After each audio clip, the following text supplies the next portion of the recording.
Hello, my noble band of outlaws. Outlaw Samurai coming at you live with a video.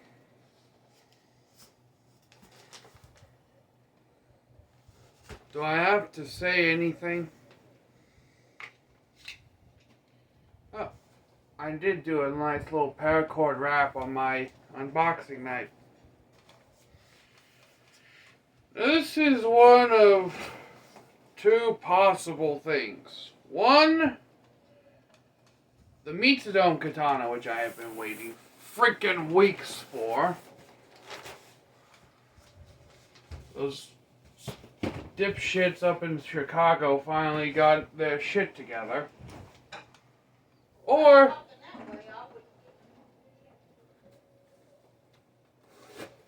it is the Viking sword I ordered.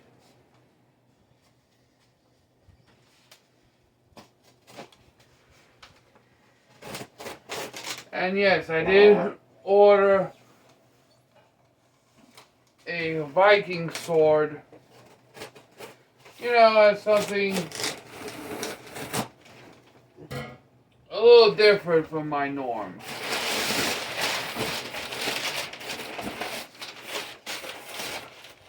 Oh.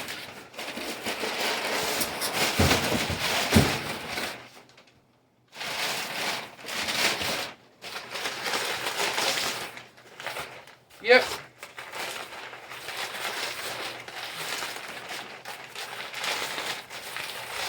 It's the Viking sword. I was hoping it'd be the Mitsudome katana.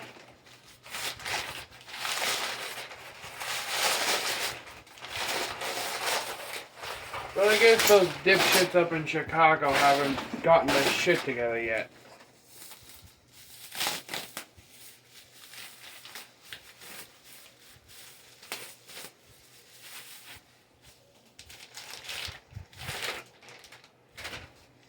This is the cold steel refined Viking sword.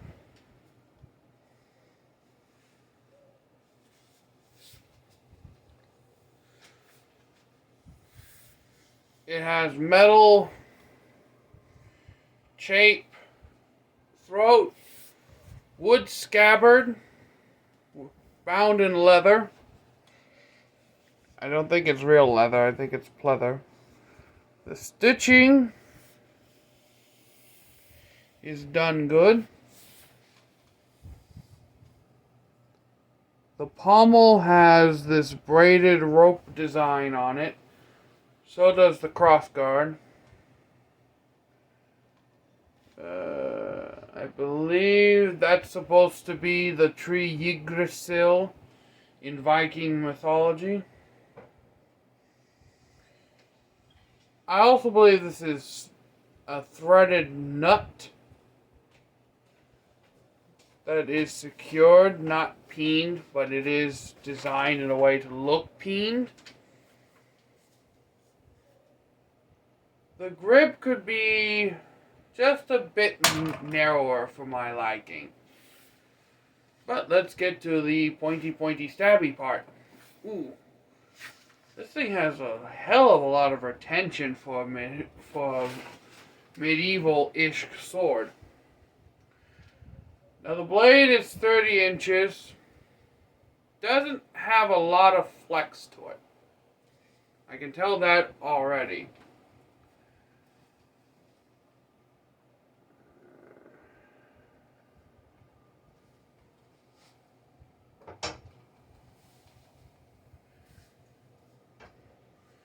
Straight with a center of percussion right in this general area. It comes with the standard cold steel edge, which isn't very sharp. I'll have to put a better edge on it. There's some gooey little specks on here.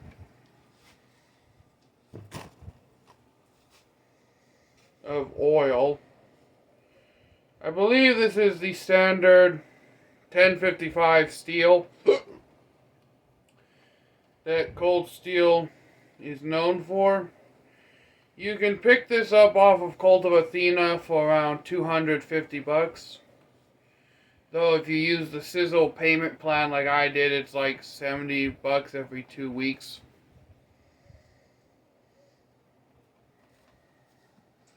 Not a lot of oil. Cold Steel doesn't really slather their blades in oil like a lot of other manufacturers I've seen do. It's supposed to be done outside. So I had to deal with something. But in any case, Viking swords historically are meant more as choppers and cutters than they are thrusters. And just with the blade shape, personally, I like this blade shape more than I do other European swords. It just, to me, seems more like what a double-edged sword should look like. Now, if I could take this particular blade and put it on a longer hilt, I would. Also, historically speaking, Viking swords, they didn't have as long as a pommel. I had to change location. Now, Viking swords in general didn't have this long of a grip. The grip is actually just a little too long for it to be a complete historic example, but it does very well to facilitate a handshake grip. Normally, you'll see Viking swords be used in hammer grip. And not to say that this is a bad thing, because I guess if you had to, you could get two hands on this pommel. Something I noticed. It felt as if the pommel had a little bit of wiggle in it. But everything seems to be well constructed.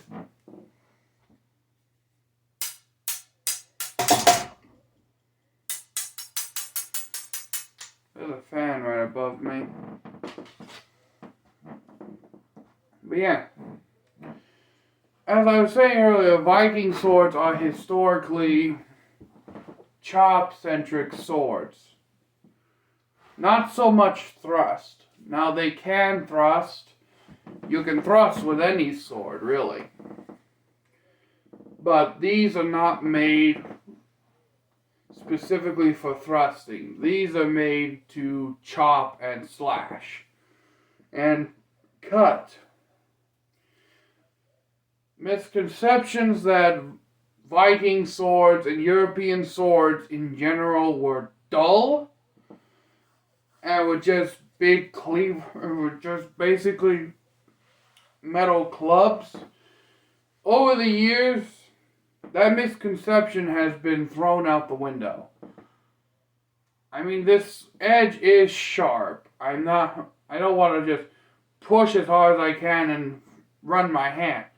I mean, if I press lightly, I can run my hand up the blade without fear of getting cut. But I don't want to press into it and take off. There's nothing. I don't think you can tell, but the grip is leaving my hands black.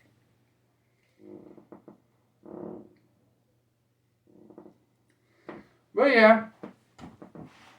And I suppose if you wanted to, you could use the over-the-guard finger grip, but I wouldn't because they sharpen this thing from tip to guard. This has no ricasso. And honestly speaking, I don't really think Viking swords ever really had ricassos. But if I'm being honest, I think that they were traditionally sharpened like maybe this far up the blade. Down here would be pretty much blunt, and then the rest of the blade would be sharp. I don't know. Viking swords are not my forte. has a rather large point of balance from the crossguard, which just holding this sword I can already tell that.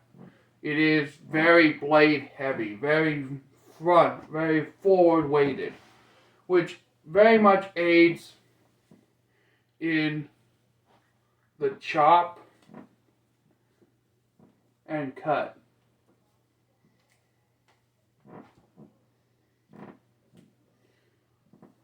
This is almost, I want to say, an equivalent in swinging to swinging the Cold Steel Warrior series O-Katana one-handed. And that thing is a beast. This is usually why I buy Cold Steel. The weapons are aesthetically, historically accurate enough, but also it's when you buy Cold Steel blades, you're buying the blade. The old saying that you're not paying for the fittings, you're paying for the blade. I made a whole video explaining how I don't really believe that. Because you are actually also paying for the time for the blade to have fittings. Because there is some money going into the fittings and everything. But with Cold Steel, most of the money you pay goes into the sword blade itself. Which is why this hilt and this pommel could break off or come off at any time and I wouldn't really be too upset. I would be like, yeah, it sucks, but then again, with only a few tools and access to a stick welder, I could cut off a bit of tang, put a bag of ice up near where the tang meets the blade to keep heat from traveling up the sword blade. Weld on a tang extension, and put this on a larger hilt that's been peened. And before anyone says, like, I'm going to borrow the fat electrician's thing here, brah, that wasn't historically accurate, brah. Well, actually, Viking swords have been discovered to have been actually, one would consider them Damascus or folded blades now. There have been many archaeological discoveries of Viking swords that have had forge welds made onto them, where they were made out of different ingots of steel, all forge welded together. Now, those types of Viking swords may have been reserved for more Viking nobility, like kings and princes and noblemen. And we may have seen like everyone who knows anything about Vikings will have heard of the Uthbund swords. Those were made, according to archaeologists, those were made mostly from steel imported from Damascus, Pakistan, the Middle East.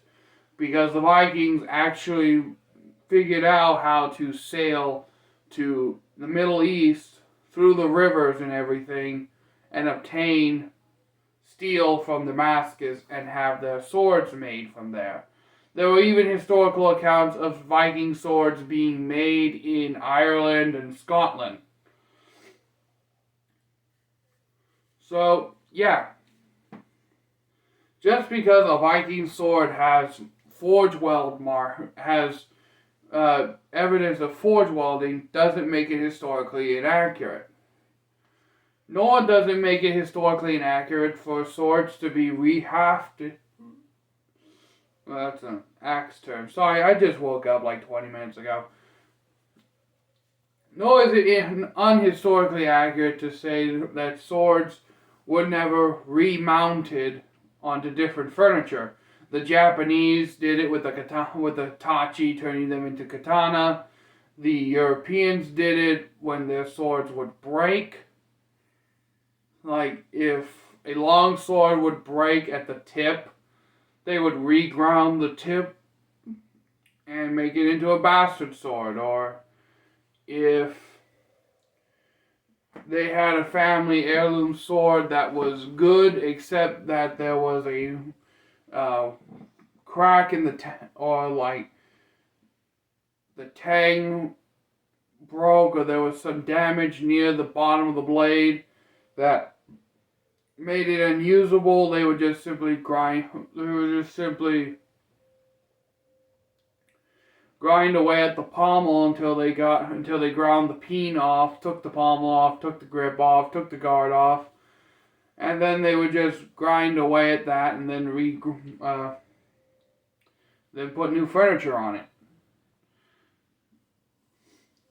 Then there were also some blades that were just made as just straight blank naked blades. Naked as in no furniture, no grip, no nothing.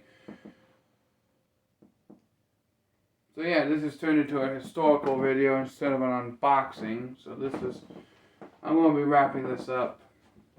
I'll be doing an actual review where I probably repeat myself a shit ton, but that's to come. The scabbard is, as I said, wood bound and wood cord and leather wrap. And I honestly want to say, this is katana level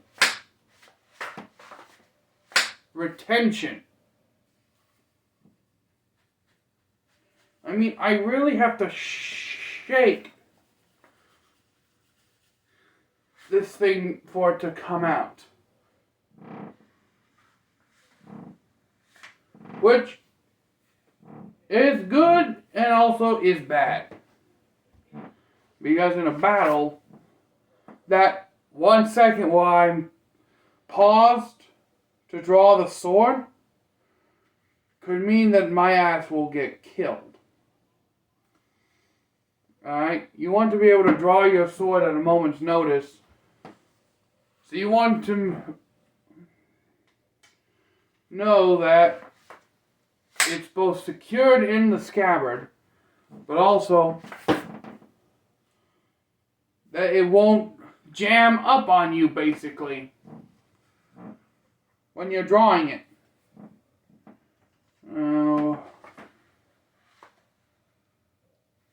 Right here's where it jams.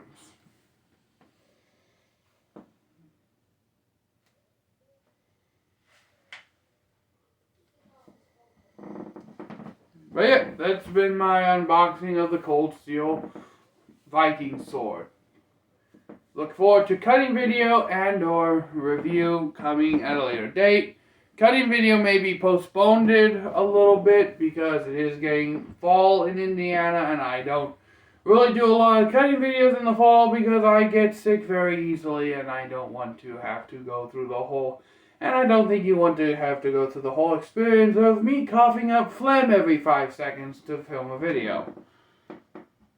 Well, I'm out. Peace.